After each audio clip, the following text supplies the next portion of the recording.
লোহাগড়া উপজেলা truck, mini truck, pick up, cover van ও মালিক শ্রমিক ঐক্য আমরা এসে খুব অ্যাক্সিডেন্টের জন্য আমরা মানববন্ধন করতেছি। এই অ্যাক্সিডেন্টটা হইতেছে মূল কারণটা হলো এই আমাদের রোডে প্রতি এই মুহূর্তে সিজনের মধ্যে লবণের গাড়িগুলো আসে, এগুলোর থেকে কিছু লবণের পানি পড়ে। লবণের পানি পড়লে এই কুয়াশা লবণের পানি একত্রে হইয়া রাস্তাটা পিছলে হয়ে যায়।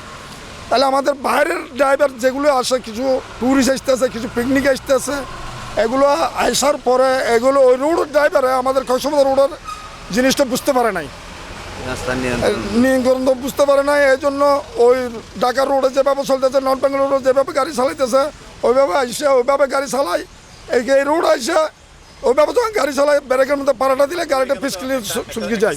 কিছু ড্রাইভারের মনে করেন 19-20 ভুল কারণে তো অ্যাক্সিডেন্ট হয়ে যায়।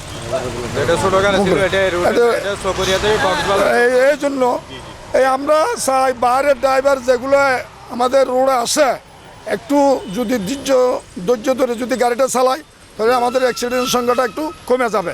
আইন আরও কঠিন করতে হবে, নাম্বার 1। 2 নম্বর হলো এখানে স্পিড ব্রেকারটা দেওয়াটা সমাধান না, যেহেতু এখানে পাহাড়ি এলাকা। এই জায়গাটা হলো পাহাড়ি এলাকা, রাইতের মাগরিবের পরে এখানে কোনো লোকজন থাকে না।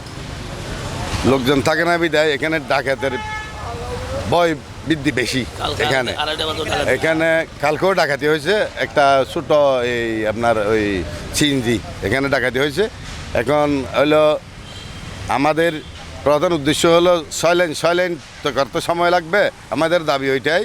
তারপরে হলো এখানে কতগুলা প্রশাসন সবসময় এখানে কি থাকতে হবে, ডিউটি থাকতে হবে গাড়ির দেখাশোনা করার জন্য। যারা ওভারটেকিং করবে, যারা রাউন্ড চালাবে, তারা আইনগত ব্যবস্থায় আনার জন্য। রাউন্ড চালায় এই জন্য তো এই দুর্ঘটনা কতগুলা নিরীহ মানুষ মারা যাচ্ছে। এবং এই ঈদের ভিতরে প্রায় 30-35 জনের মতো মারা গেছে রাউন্ড চলার জন্য। আমার মনে হয় মূল কারণ হচ্ছে বেপরোয়া ড্রাইভিং। ঈদে মনে করেন ড্রাইভার প্রতিযোগিতা লাগাই দেয় প্যাসেঞ্জারের জন্য। তার আগে আমি যাব, হুট করে আমি আগে প্যাসেঞ্জার নেব।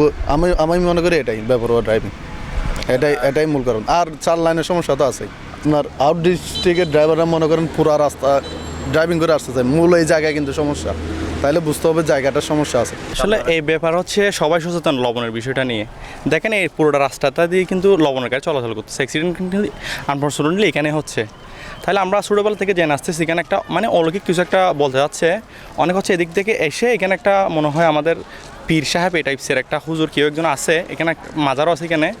তো ওনাকে একটু রেসপেক্ট দিয়ে যাই, মানে যারা যায় এই ধরনের মানে ঘটনা থেকে অনেক সেফ হয়, এরকম কিছু একটা আমরা ছোটোবেলা থেকে শুনে আসতেছি। এর বাইরে আগে একটা শুনতাম মানে ড্রাইভাররা নাকি রাস্তা দিক দিয়ে গেলে 7টা রাস্তা হয়ে যেত এরকম, কিন্তু এটা আমরা হয়তো আমাদের ফ্রেন্ড সার্কেল আছে আজিজনগরের মধ্যে, ওদের থেকেও শুনছি। এটা কারণটা হলো একদিকে হলো এই রোডের লবণাক্ত মানে আর গাছের ছায়াতে ওগুলো শুকায় না, রোডটা একদম পিছলা হয়ে যায়। ব্রেক করলে গাড়িতে মানে দিতে, আর ওই জায়গাটা একটু টার্নিংটা একটু সোজা করে দিলে অ্যাক্সিডেন্ট কম হচ্ছে। আর স্পিড জায়গাগুলো দিচ্ছে খুব ভালো করছে, এটার জন্য আমরা ধন্যবাদ দিই ওদেরকে।